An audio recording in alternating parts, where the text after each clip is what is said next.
Hey guys, welcome to the first episode of the DigitalRaptor Podcast. Well, this isn't really the first episode, it's more the half episode. It's kind of a test episode. I will be alone for this podcast. No one will join me, but I will get more people to join me later on in the official podcast episodes. This is just the test one.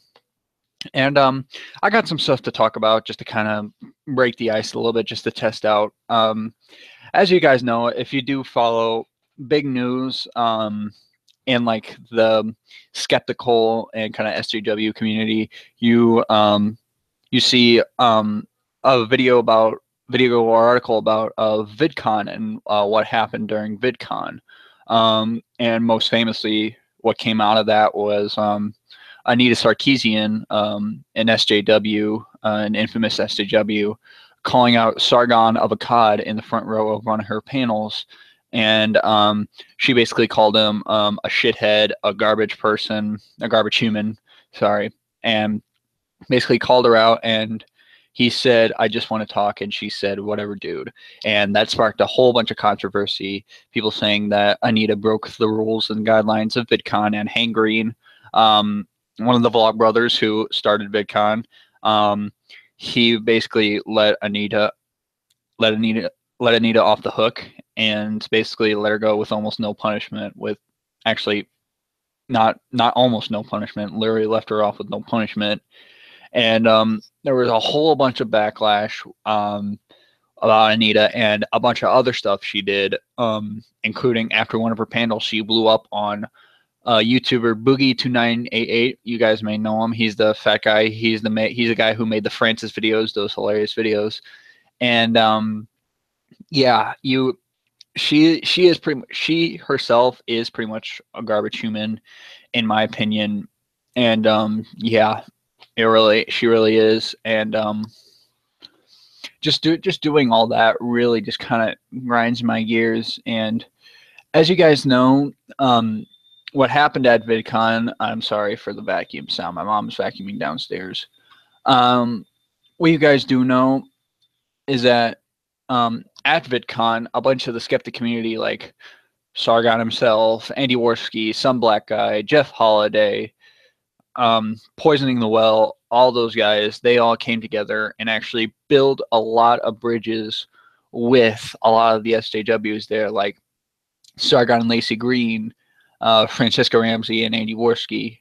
They all came together and they all like got together and all actually build bridges, and they were able to not really agree with each other but listen to each other and talk. It was really just a stunning moment for me, because I thought that these two types of people would never ever get along. It's just something you don't I thought I couldn't believe what I was really seeing. It was just amazing to watch and to look and see so much positivity come out of that event. Yeah, and let's talk about what happened with Boogie and Anita.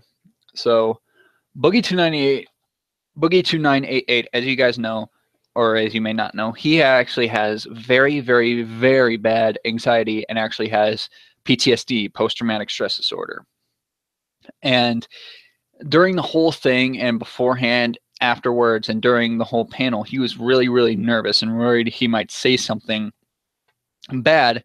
And he was worried that all the hate that Anita had would be directed towards him, and he didn't want to be hated by her, and he didn't want her followers to come and hate on him and just overwhelm him, because he couldn't handle it. He physically could not handle it.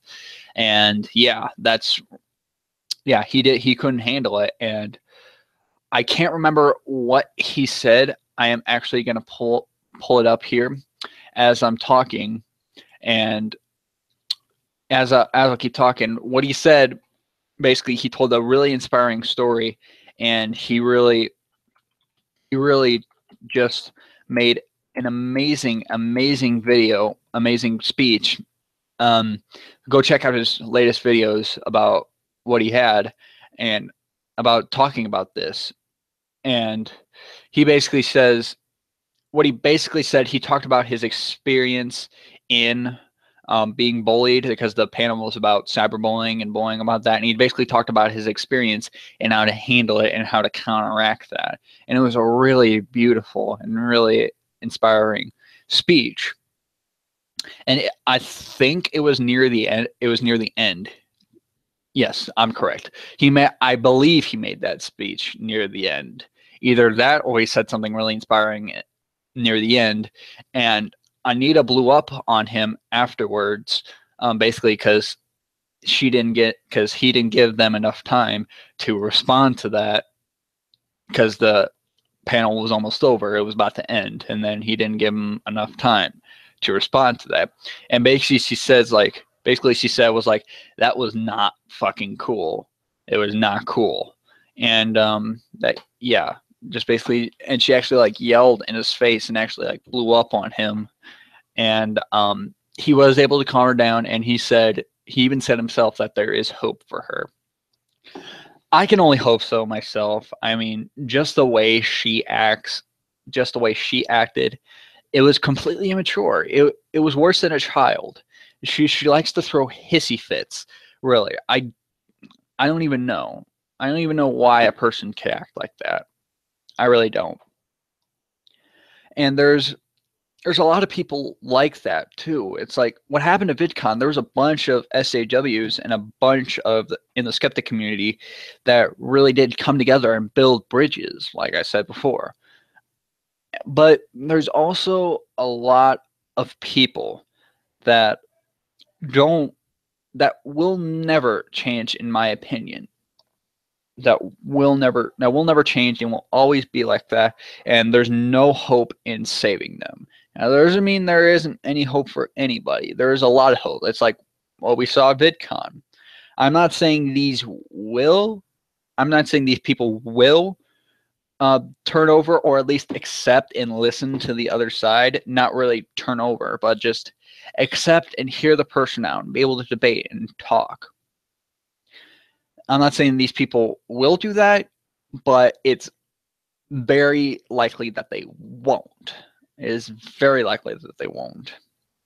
And yeah, so basically I came up with 3 people, 2 and 3-ish. And I'll just get the ish one out of the way first. And that one is Anita herself. Reason being is because if you look at her past and if you look at her history, she always tried to play the victim. She always try to be a victim, and she doesn't really stand up for herself about this. If you don't stand up for yourself about this, then you're not going to get anywhere, Anita. If you don't stand up for yourself and just play the victim card like, oh, I'm being bullied, blah, blah, blah, blah, blah. If you do not stand up for yourself, you're going to get bullied even harder. You're going to get bullied even harder. That's how it works. That's how it always works. I know the same thing. It even happens with physical bullying. I was bullied in elementary school and middle school. I didn't have the courage to stand up to the bullies, and I was always picked on. I was always being bullied. And until my 8th grade, until my freshman year in high school, I finally stood up for myself and I said, no, that shit's not cool. And I gained a lot more respect, and I gained a lot more friends because of that. That's why, Anita, you need to learn from that. You gain a lot more respect if you stop playing the victim card and stand up for yourself and show some freaking balls. Next person. Next person is Steve Shives. You guys know him, for better or for worse.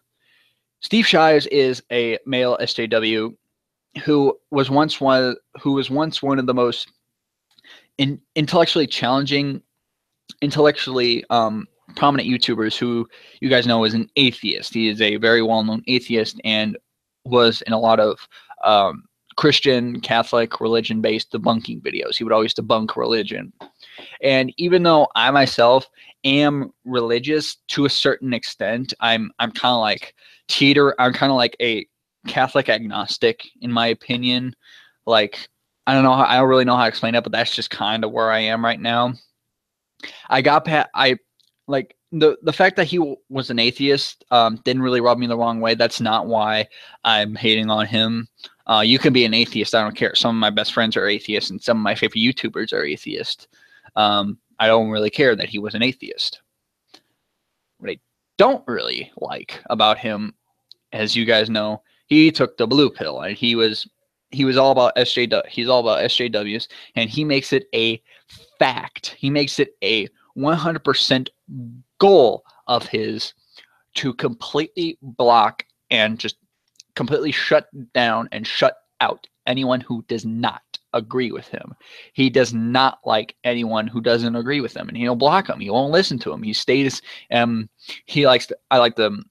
People like to call it an echo chamber. He likes to stay in his echo chamber, where him and his little buddies get to talk about that. And he always calls people like Sargon, Jeff Holiday, Andy Worski, some black guy. He always calls them like shit people. He always calls them very, very nasty names. And he himself is very nasty. And like I said, he shuts out everything, and he just stays in his little hovel.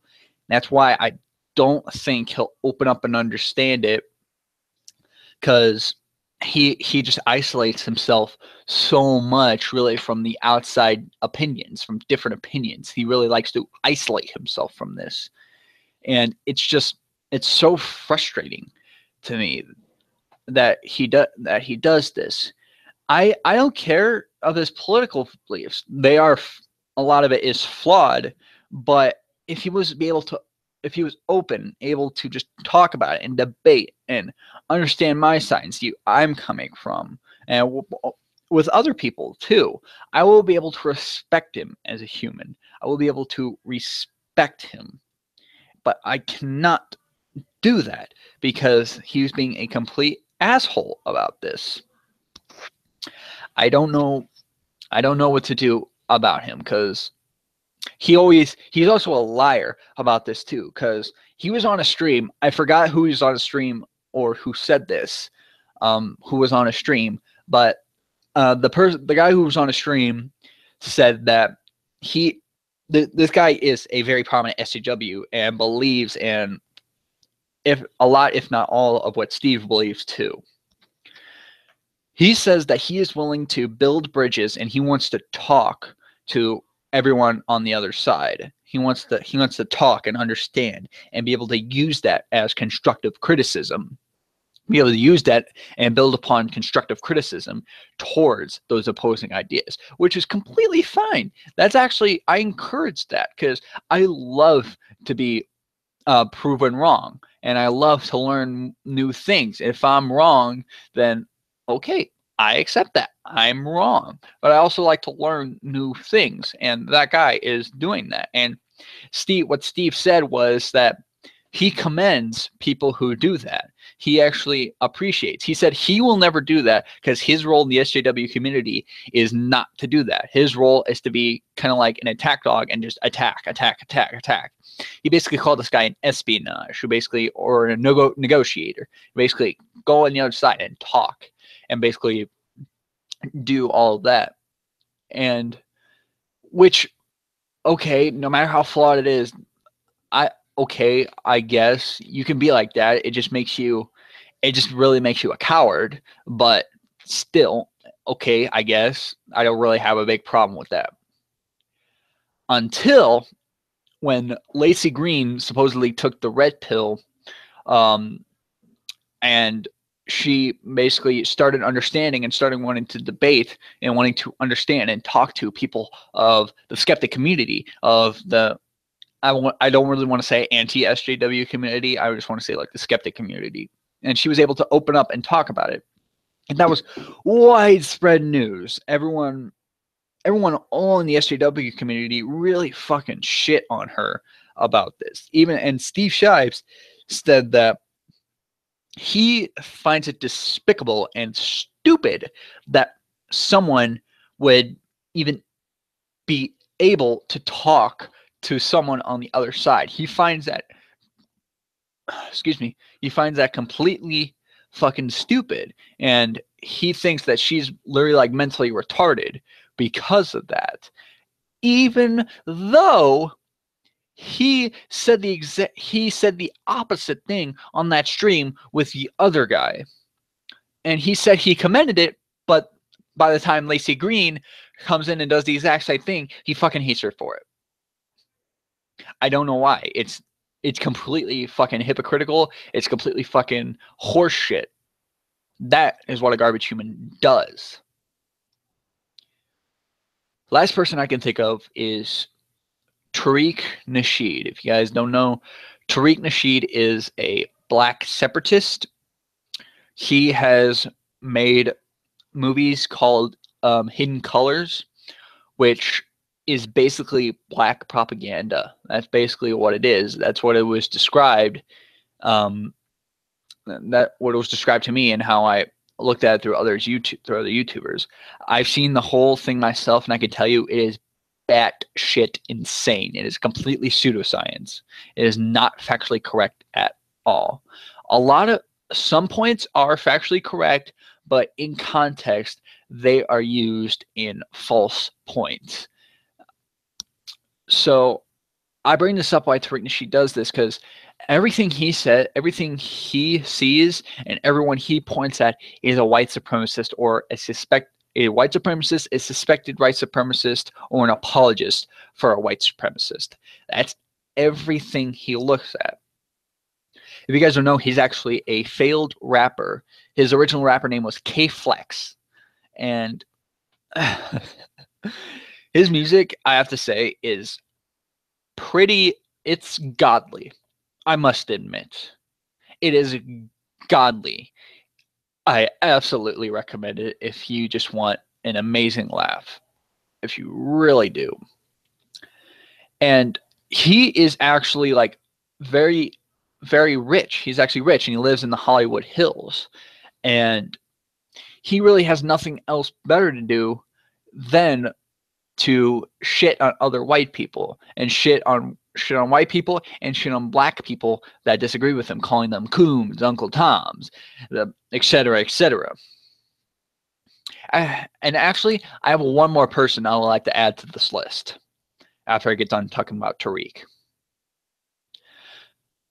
And basically, Tariq calls everything white supremacist, blah, blah, blah, blah, blah. And it's almost to the point where me and a lot of other people in the skeptic community think it's fake. Think he's totally freaking faking it. He really, I'm almost convinced that he is, because the things he says, I can't pull up any tweets. I'll try and see if I can pull up any tweets. I probably can't in the amount of time, but the things he say are completely batshit insane. Here, let me pull some things up here.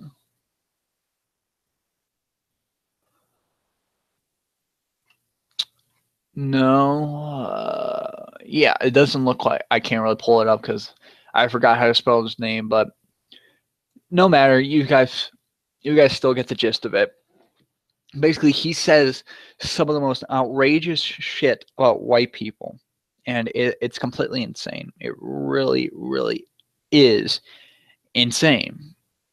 And there almost seem, the only reason why I kind of put him on this list, because he may already, I don't know if we can, because it really seems like a ruse. He's just doing this for attention and to get money. He really is. He's really exploiting a bunch of these people that try to believe in him. I believe he really is exploiting them. The final person who I believe will not at least understand the other side is Gadzi Kodzo. If you guys don't know who Gadzi Kodzo is, he is a YouTuber he is pretty much a black supremacist. He really is. He really is a black supremacist. And he says okay, so the things he say he belongs to a black sort of a black nationalist.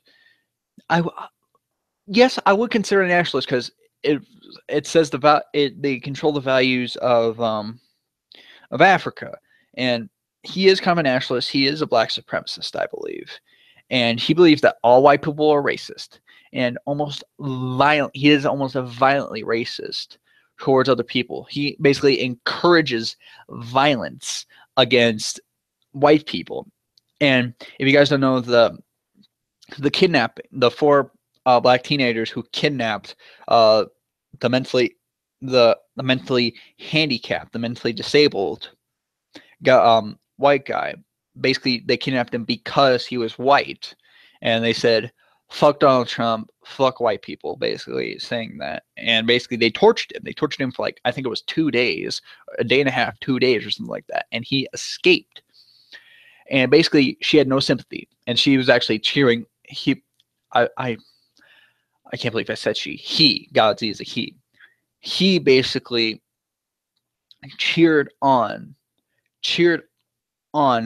the kidnappers who did this to him, which is a completely sickening thing. It sickens me. It really does. And he thinks all police are pigs, and he basically doesn't care if they all die. My dad is a police officer, and if there was a day that he does not come home,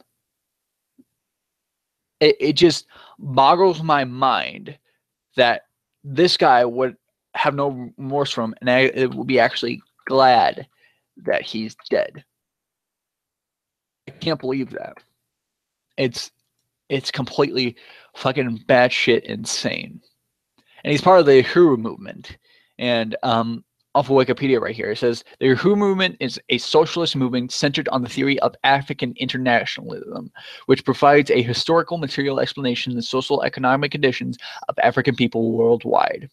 It is led by the African People's Socialist Party. And it's a parasite. It's a literal violence against the American culture, because they believe everything in the American culture is racist. Everything in America is racist. Everything. Now, I have a problem with this, because if you think everything in America is racist, why are you still here? If you hail Africa so much, go to Africa and stay there. You don't have to live here. The beauty of this country is that you don't have to be in here. You can go if you want to. That is the thing about this country, and why this country is great. It gives you it gives you the most complete. I'm just really pissed off right now. It gives you the complete freedom to leave and go as you please, to do almost anything as you want, as long as it's law abiding. As long as it's law abiding, you can do all of that. But the way Godzi Kodo sees it, all white people are racist, all police are pigs, does not care about any of it. He does not care about white people in general.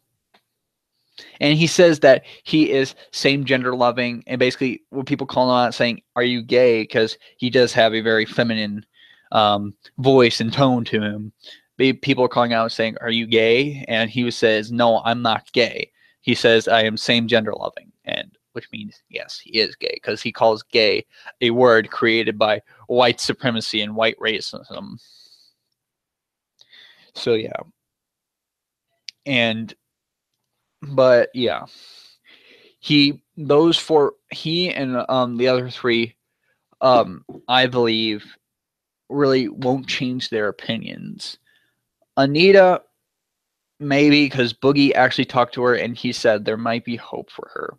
I am hopeful for that. I am hopeful that she will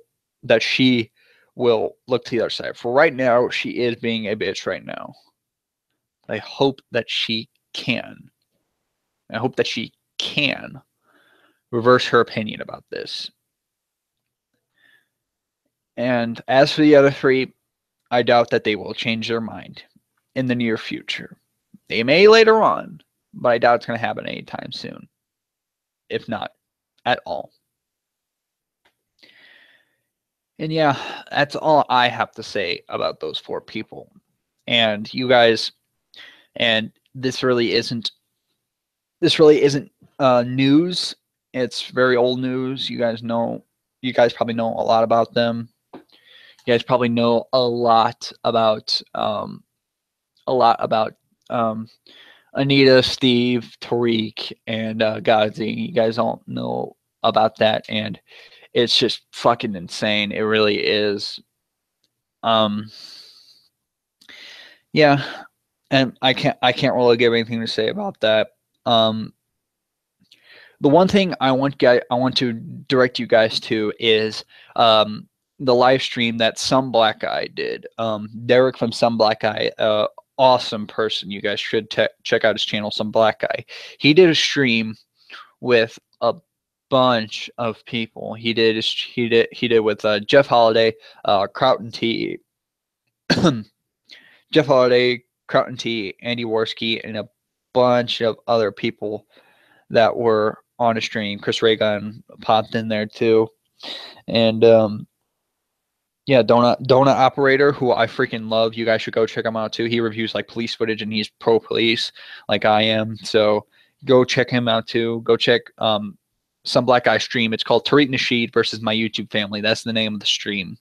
Go check that out. Go check that stream out because it's very empowering and really does counter a lot of Tariq's arguments and really does give a lot of good insight about Tariq's arguments, and basically just they debunk all his arguments and basically have really good facts and rebuttals against a bunch of the black supremacy fucking shit, a bunch of all of that. And yeah, that is all I really have to say about it. And as you guys know, on my past videos I would have like a shout out of the day. Since this was live streamed, I forgot to put the link in the description, but I will most likely edit it. And I will most likely edit it. And for some reason, if I'm not able to edit it, I'm pretty sure I am, but you know me, I'm fucking stupid. So if for any reason I'm not able to edit it, the shout out of the day is the Slapnut Magoos.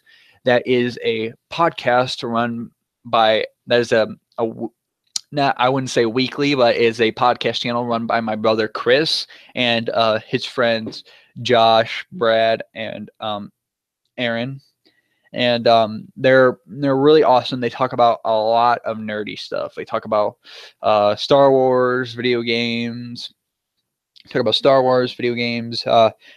stuff like Godzilla and stuff like that. And I will most likely be on those podcasts talking about D&D, Dungeons and Dragons, because the new Tomb of Annihilation storybook is coming out, and I will probably most likely be on their podcast talking about all that, and I'll probably talk about some of that too, because I am a huge D&D fan. I love to play D&D. So yeah, go check out the Slapnut Magoos as the shout out of the podcast, and that is it. Please stay tuned for the official podcast episodes where I will get more people on here and we will talk about a lot more things, politically related and nerd related as well. And we will go from there. Thank you guys for watching.